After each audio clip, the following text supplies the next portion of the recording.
way did this win show the character of the team that you have come to know since you came here in a trade? We're a very resilient group. You can say when our backs are against the wall, it brings the best out of us. Guys tend to turn up the focus. And, gives us a little edge. So maybe that's what we needed. Chelsea on the back left.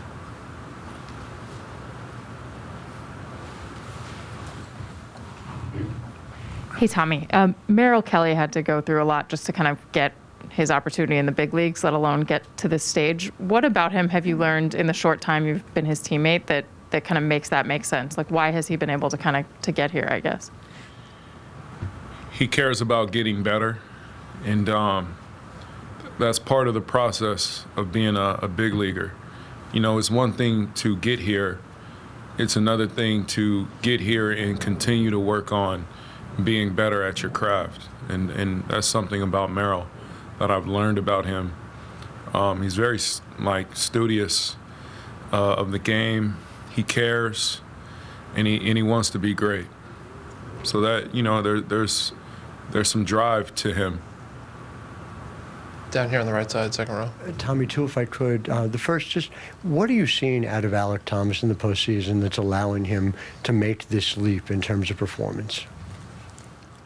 He's controlling his backside a lot better. One thing, when I got traded here, I watched him hit, and I don't know, in a span of games, he was just jumping out so far to hit the ball. And I started talking to the hitting coaches. I'm like, you guys got to get this guy to stay back. And they were like, you don't think we've told him? And I was like, all right, man, let me try to talk to him. So, I started talking to him about his swing and what I thought, and I started showing him things that I felt like he could do better to make him a harder out. And he really took what I said and ran with it, man, and it's been beautiful watching him continue to get better at it. And we're probably gonna have to give me a tip or something for helping him out, but I mean, he's really gotten better mechanically with his swing, and it's allowing him to pull the ball in the air better, drive the ball the other way. And I mean, I wish I could take what I know about hitting and translate it that quick, because I wouldn't be struggling as much as I do. But it's, like I said, it's been beautiful watching him continue to get better at it. And just for you, I know you've talked about signing in New York in order to make it to the postseason. Have you reflected on just this topsy-turvy journey you've had that now is taking you across the country and here to a Game 7? I haven't reflected on it.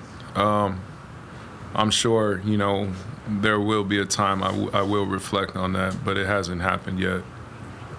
Greg on the left. Thanks. Tommy, congratulations on the win. Can you take me through that first at bat? What did you see from Nola? He's been dominant. What did it mean to touch him up early? Yeah, he has been dominant. Nola's a great pitcher, great numbers against me. I saw him, he fell behind 1-0, then he threw a ball at the top of the zone, and I fouled it back, and immediately I was like, damn, I missed my pitch. Because I don't, as you guys have seen this series, I haven't been getting too many balls out over the plate. And then he throws a backdoor changeup, and in my mind, I'm like, shit, here we go again. I'm down 1-2, 0-2, like always. Let me try to battle. And I got to 2-2, and it just looked like he missed his spot. He was trying to get the ball out over a way. It came in, and I didn't miss it. Can you tell me about what was the mood like in the clubhouse, and how has that been compared to the other wins in this series? Could you I misheard the beginning of your question. No worries. What was the mood like in the clubhouse? And then can you compare that mood tonight to how it's been with the other wins in the series? The mood has been the same as every other win, except now, you know, we need one more to advance. Going into today, we were focused on winning. You know, it's win or go home. That's the mindset, that's the attitude, and that's the thought process regarding everything. The You're back welcome. right. I apologize if you've asked this question. I was in both clubhouses, but as a team, was your approach to Aaron different than it was the last time you faced him, or was it a case of just taking advantage of maybe mistake pitches you may have thrown in this game that you didn't get a chance to do so in the previous start? No, there's really no team approach. You know, every hitter has their own history, and they're attacking every hitter different. You know, they're pitching me different from, you know, let's say Christian Walker, because, you know, we have different strengths and weaknesses. They're really doing a great job executing. Then, you know, their pitchers have great stuff as well. You know, when you combine great stuff, you know, 95 to 100 with execution, that's really hard to hit. This game, hitting's hard already. You know, the 3 out of 10 gets you to the Hall of Fame. But when you got guys now throwing, you know, 95 to 100 on the black, and they're breaking off, you know, 86 to 90 mile per hour sliders with 26 to 2,900 RPM spin, and it's landing on the black. The numbers say, I don't know if you guys are familiar with it, but the numbers say guys hit like 200 or less on that, just to, you know, kind of educate you. So you're really just hoping that you get a mistake. JP.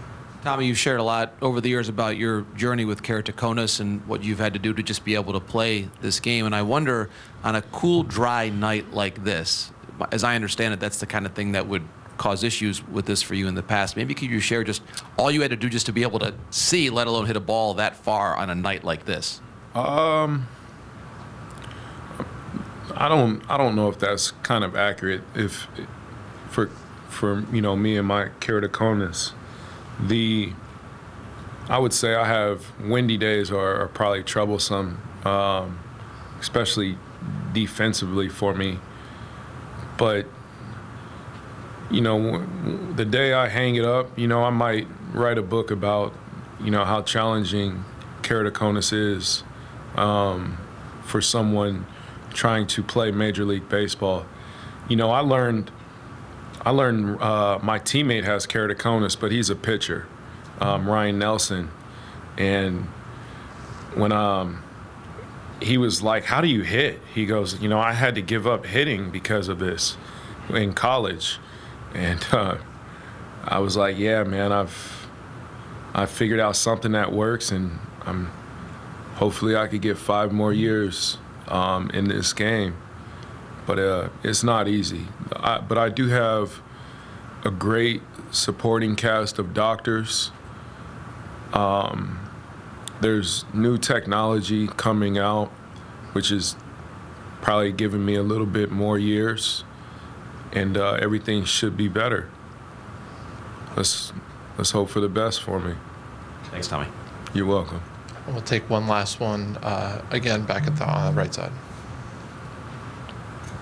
When you consider how this series started and considering how you were down 0-2 and then down 3-2, for this team to battle back and find yourself now in the 7th game, winner take all, with a chance to go to the World Series, just think about, you know, the way you guys have just persevered and gotten to this point. Yeah, it speaks a lot about the guys in that clubhouse, especially against this team. You know, when I played here earlier in the year with New York, I seen the potential of this team. You know, I've seen their bullpen. I have history against their starters, and their lineup wasn't necessarily clicking the way it is now, but as the season wore on, you saw their bats get hot, and it was just like, man, this team could be scary. But as I said earlier, it speaks a lot about the guys in that locker room, the coaches, because, you know, with all honesty, man, the media could really portray a false picture about a team. Then as you guys are seeing this series, you know, the resiliency of the D-backs and how we play the game, how we manage to win, it's starting to grow amongst, you know, the baseball fans, media, and everyone else in the game. It's just sometimes when you count a team out from the get-go, and when that team so easily falls behind, you know, 0-2, you get that perception. But we always felt like, you know, if we got some good pitching, played great defense, and we played our game, that we could win this. All right, thanks very much, Tommy. We'll see you tomorrow. See you guys.